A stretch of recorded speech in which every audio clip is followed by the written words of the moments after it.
Macron et son terroriste criminel Al-Qaïda, Daesh préféré. Vous êtes plus de 80 000 alors qu'il est à être allé voir ma vidéo sur Facebook hier. Profitez de l'occasion pour expliquer pourquoi si peu de gens parlent du complot terroriste de l'Élysée. Pourquoi si peu de gens en France disent réellement la vérité. L'Élysée, quartier général terroriste. Pourquoi? Parce que les juges protègent les terroristes. Les juges protègent Sarkozy, Hollande, Macron et leurs terroristes préférés. Quand Sarkozy envoie le commissaire Jean-Marie Bourry pour protéger les terroristes de Côte d'Ivoire, Force Nouvelle, Guillaume Soro, qui, au nom d'une prétendue manifestation pacifique, les Forces Nouvelles, armées de Kalachnikov et de lance-roquettes, sortent de l'hôtel du Golfe entourés par 800 miliciens de l'ONU. Donc, ils sont visibles. Leurs lance-roquettes, leurs Kalachnikov pour aller attaquer la radio-télévision d'Abidjan, leurs armes lourdes sont visibles. L'ONU les laisse passer. Je dénonce le commissaire Jean-Marie Bourry, j'ai été condamné. Alors, pas en diffamation, la rue, c'est ça. Il a faim de ne pas être au courant. Bizarrement, quelqu'un a mis l'article sur Wayback Machine quasiment dans la semaine. Il a faim de ne pas être au courant pour attendre, pour porter plainte hors délai, que la plainte soit classée sans suite, mais le procureur du Havre, enthousiasmé, lance une enquête. Une enquête sur une plainte classée sans suite. Il va la classer sans suite lui-même. Et donc, ça va être relancé en plainte pour atteinte à la vie privée. J'ai été condamné avec Julien Madis pour atteinte à la vie privée du commissaire Bourry et condamné à 31 000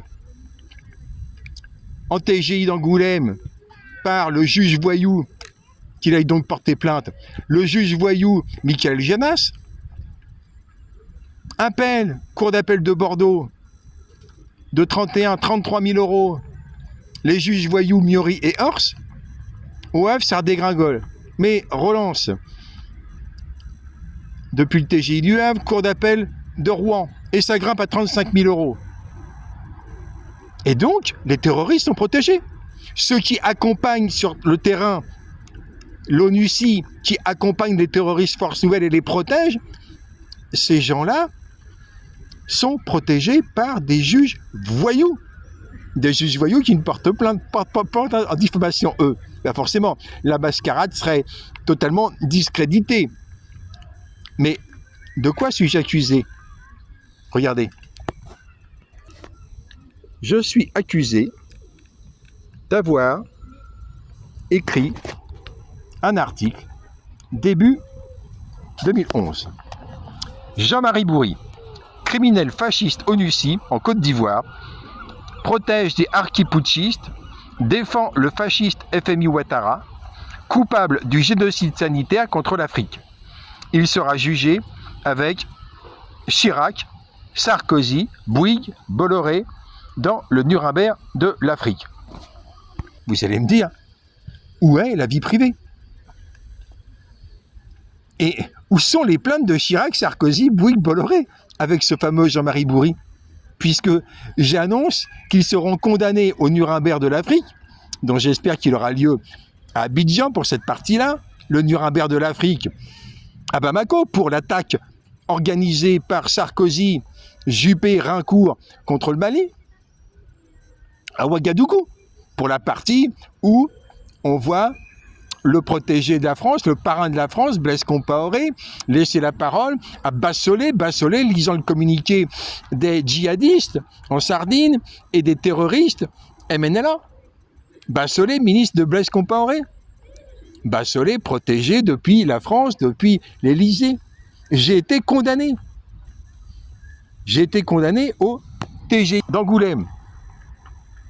Ordonnons à M. Toutain et à Mme Madis, elle n'avait même pas lu l'article, de supprimer les commentaires et annotations suivantes figurant sur le site internet de le nom de domaine est revalorisation actu. ce site n'existe pas. Le véritable site, c'est Révolisation Actu. Et donc, le juge n'est même pas allé voir l'article. Il a fait confiance à l'avocat changeur. Et donc, Jean-Marie Bourri, criminel fasciste, Nussy, etc., ils lisent toute une partie de l'article. Mais la Cour d'appel de Bordeaux va faire encore mieux. La Cour d'appel de Bordeaux ordonne à Monsieur Toutain, moi, auteur de l'article, et Madame Amadis, qui n'avait même pas lu l'article et qui a été incriminée pour lui pourrir la vie. Selon elle, à l'époque, c'est sa famille qui était en lien avec tous ces gens pour lui pourrir la vie. De supprimer, parenthèse, par l'intermédiaire de son oncle. Son oncle qui, lui, travaillait dans l'armement et avait forcément ses entrées à la DGSE et donc forcément chez les juges France-Afrique. Donc, ordonne à M. Toutain et à Mme Amadis de supprimer toute référence à M. Bourri, toute référence. En particulier son nom, sa date de naissance, sa nationalité, sa situation familiale, son activité, son parcours professionnel, ainsi que les 3 photos sur lesquelles il apparaît. Vous avez entendu? Vous avez bien lu? Les juges voyous Miori et Horst de Cour d'appel de Bordeaux m'ont ordonné de supprimer totalement le nom, la date de naissance, la nationalité, la situation familiale, parenthèse, c'était là, c'est le site de l'ONU. Moi, j'avais juste fait un copier-coller de son CV du site de l'ONU. Donc, on m'ordonne de retirer la copie de son CV public du site de l'ONU. Sa nationalité, ah bon? Sa situation familiale, ça devait être écrit marié, son activité et son parcours professionnel. Et donc, les terroristes sont protégés par la magistrature pourrie en France. Alors de temps en temps, il y en a un qui prend. Le patron de Lafarge, lui, a été condamné.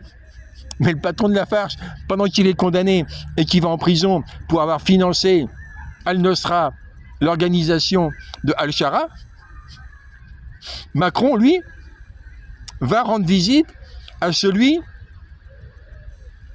Al-Shara, qui a reçu l'argent de Lafarge.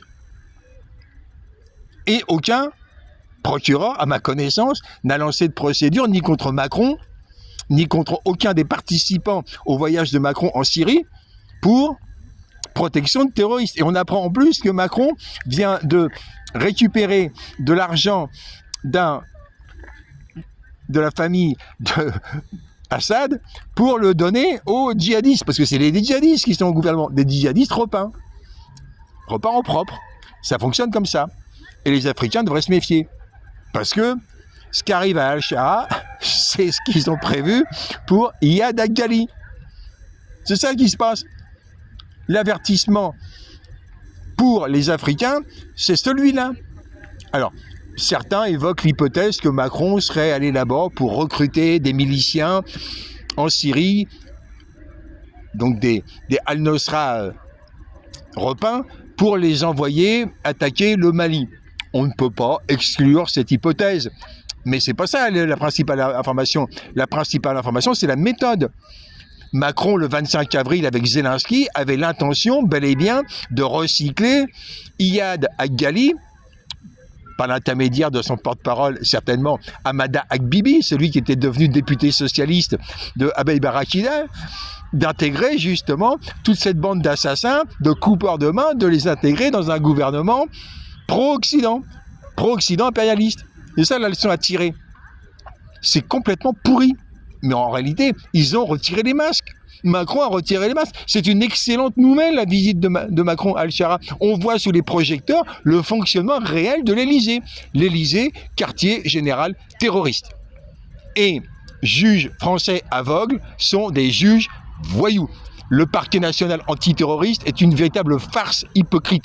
Ces gens devraient être en train d'inculper tous ceux qui ont des contacts avec Al-Shara.